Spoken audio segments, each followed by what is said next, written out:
सुस्वागतम। मैं हूं आशुतोष और आप मेरे साथ देख रहे हैं नेशनल कवरेज के डिजिटल प्लेटफॉर्म पर चुनाव के 2019 के जो अलग अलग ढंग के रंग सामने आ रहे हैं। सियासत में कहते हैं कि संसद में संविधान पर बात होती है और वहां पर कानून बनाने का काम होता है। लिहाजा इस वक्त जो 2019 में चुनाव चल रहे हैं वो पार्लियामेंट के लिए इलेक्शन हो रहा है और अभी जो खबरें आ रही हैं चुनावी रंग में अलग अलग जिलों से, उससे हम आपका तारुफ कराते हुए आपको ये बताना चाहते हैं कि जिन नेताओं के ऊपर इस देश की जनता को भरोसा है और वो कोशिश कर रहे हैं कि किसी तरीके से आने वाला जो इलेक्शन है उसको जीतने का प्रयास कर रहे हैं, लेकिन जहां तक नैतिकता का सवाल है, एक खबर हमारे पास आ रही है जिला बहराइच के कैसरगंज से, जहां जो गठबंधन के प्रत्याशी हैं चंद्रदेव राम यादव, उन्होंने NHAI के टोल प्लाजा पर खुलेआम कानून की धज्जियां उड़ाते हुए अपनी गाड़ियों को बिना टोल दिए पार लगाया है। ऐसे में आपको सहज ही अंदाज़ा लगाया जा सकता है और वो लाइव तस्वीरें भी हम आपको दिखवा रहे हैं कि किस तरीके से अगर संसद में के लिए वो चुने जाते हैं तो उनका क्या रूप और रंग हो सकता है। नेताओं का चाल चरित्र और चेहरा किस तरह से आपके सामने आ रहा है, ये फिलहाल आपके स्क्रीन पर ज़रूर दिखाई दे रहा होगा। टैक्स की रसीद तो नहीं कटवाई है इन्होंने, VIP से गाड़ियाँ निकली है। लमसम कितनी गाड़ियाँ थी? वो काउंटिंग हम ऐसे नहीं बता सकते, वो कैमरे में रिकॉर्ड है, वो देख के बता सकते। अंदाज़ा हूँ 2 गाड़ियाँ हूँ। इसी के साथ साथ आपको और भी बहुत ही दिलचस्प खबरों से अवगत कराने के लिए हम कोशिश कर रहे हैं कि आपको ये बताने का प्रयास करें कि बहुत से ऐसे नेता हैं इस चुनावी जंग में 2019 के, जिनके अपने रंग लगातार बदल रहे हैं। उनके चाल चरित्र और चेहरे का जब आप विश्लेषण करेंगे तो निश्चित रूप से आपका पता चलेगा कि कुछ ऐसे भी पार्लियामेंटेरियंस रहे हैं पुराने, जिन्होंने अपनी 4 धाम की यात्रा पूरी कर ली है। अब आपको ये सहज सवाल सामने दिखाई दे रहा होगा कि आखिर 4 धाम की यात्रा करने की इन नेताओं को क्या ज़रूरत आन पड़ी है। 4 धाम से हमारा मतलब उन सियासी दलों से है जिनकी राजनीतिक पृष्ठभूमि के रंग से भारत की सियासत सराबोर है। ऐसे कई नाम हमारे सामने बीच में है। इलाहाबाद से हम सबसे पहले शुरू करते हैं और जिसे अब हम प्रयागराज के रूप में जानते और पहचानते हैं। वहां से रीता बहुगुणा जोशी इस बार भारतीय जनता पार्टी के टिकट पर चुनाव लड़ रही हैं।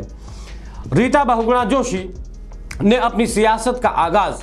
कांग्रेस से किया था और उनके पिता उत्तर प्रदेश के पूर्व मुख्यमंत्री भी रहे हैं, वो हेमवती नंदन बहुगुणा, जिन्हें इलाहाबाद का चंदन भी कहा जाता था, और उनकी बेटी जो इलाहाबाद विश्वविद्यालय, जिसे पूरब का ऑक्सफोर्ड कहा जाता है, वहाँ पर वो प्रवक्ता रही हैं और उनका जो राजनीतिक जीवन रहा है वो कांग्रेस से निकल करके समाजवादी पार्टी की यात्रा उन्होंने तय की है और समाजवादी पार्टी में कुछ दिन रहने के बाद मेयर का चुनाव लड़के जीतने के बाद एक बार फिर वो कांग्रेस में प्रदेश अध्यक्ष के तौर पर कांग्रेस के साथ रही काफ़ी दिनों तक।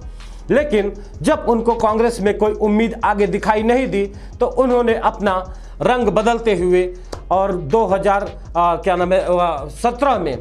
जब भारतीय जनता पार्टी की सरकार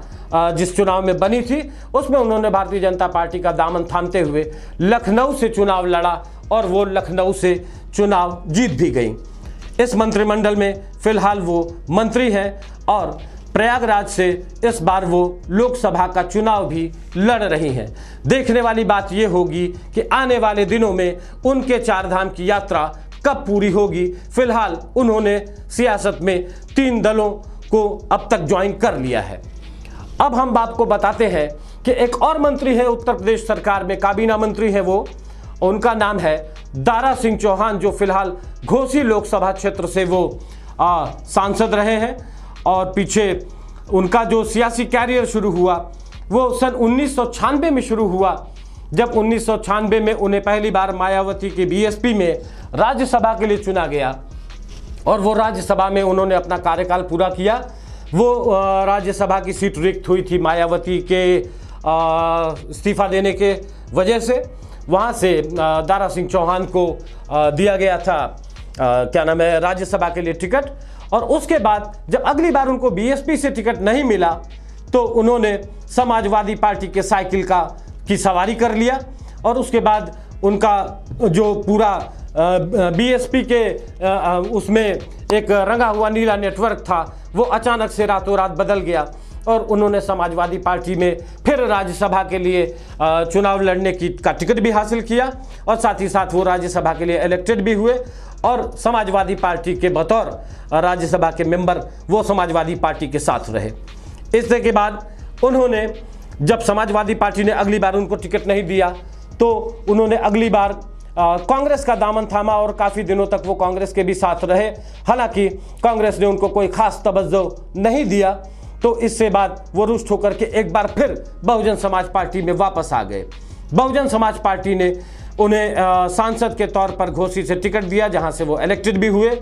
और उस इलेक्शन के बाद उनको उपनेता भी चुना गया,